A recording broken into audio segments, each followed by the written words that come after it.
अस्सलामुअलैकुम viewers, अबिश Khan vlog channel में आपको खुशामदीद कहती हूँ मैं। कैसे हैं आप लोग सब? मौसम बहुत ख़राब है आजकल, तबीयत किसी की भी ठीक नहीं। तो आप कमेंट में बताएं कि आपकी तबीयत कैसी है, आप लोग कैसे हैं। आज हम बनाने जा रहे हैं लौकी दाल।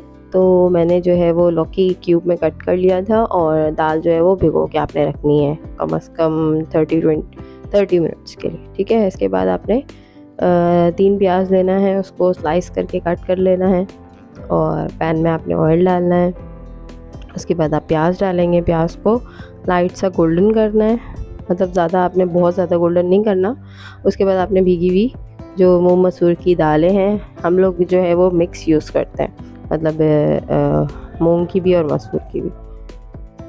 तो इस तरह से आपने मूंग मसूर की दाल ऐड करना है और 2 टमाटर आपने स्लाइस करके ऐड करना है। उसको अच्छे से भूनेंगे, जब ये मतलब ऑयल छोड़ेगा तब आपने इसमें सीजलिंग डालकर इसको पानी डाल देना है। तभी मैं बताती हूँ आपको सीजलिंग क्या डालनी है। आपने पिसी हुई मिर्च, कुटी हुई मिर्च, हल्दी, धनिया पाउडर, ज़ीरा पाउडर, काले मिर्च पाउडर, पेपरिका पाउडर और 1 टीस्पून नमक, ठीक है। सारे और कुटी हुई मिर्चें, सारे मसाले जो नॉर्मली घर में यूज़ होते हैं वही हैं, बस पेपरिका पाउडर कलर के लिए डाला गया है,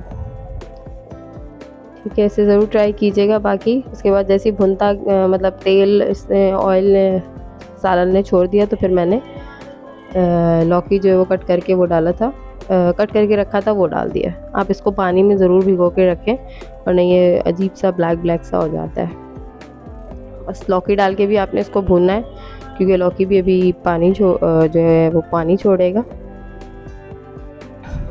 प्लीज़ मेरे चैनल को सब्सक्राइब कर दें और अगर आप न्यू हैं तो मेरी वीडियोस अगर अच्छी लगती है तो उसे लाइक करें, शेयर करें, मेरे फेसबुक पेज को भी लाइक करें और इंस्टाग्राम का भी मेरा पेज है अबिश खान व्लॉग के नाम से, उसे भी ज़रूर फॉलो कीजिए और मुझे सपोर्ट कीजिए। आप लोगों का बहुत बहुत शुक्रिया कि आप लोग मेरी वीडियोस को देखते हैं, पसंद करते हैं और मेरे चैनल को सब्सक्राइब किया है आपने। बस आपने क्या करना है, उसमें जैसे ही लौकी ऑयल छोड़ दे तो आपने पानी डालना है, इतना कि आपकी दाल और लौकी दोनों गल जाए। बस उसमें आपने हरा धनिया पुदीना ऐड करना है और हरी मिर्च डाल के ढक दें। उसके बाद हल्का फुल्का मैंने मतलब लौकी हमारे यहाँ जो है वो इतनी खड़ी नहीं खाई जाती है, तो इसलिए मैंने थोड़ा सा दाल घुटनी से उसे मैश कर लिया था। एंड में आप गरम मसाला ऐड कर दें, थोड़ा सा ज़ीरा पाउडर ऐड कर दें। उसके बाद आपने भगार लगाना है कड़ी पत्ता और ज़ीरा और साबित मिर्च से, और बहुत अच्छी बनती है भुनी हुई दाल। प्लीज़ इसे ट्राई कीजिएगा और मुझे फीडबैक दीजिएगा कमेंट में। Thanks for watching, please subscribe my channel, keep supporting me, bye bye.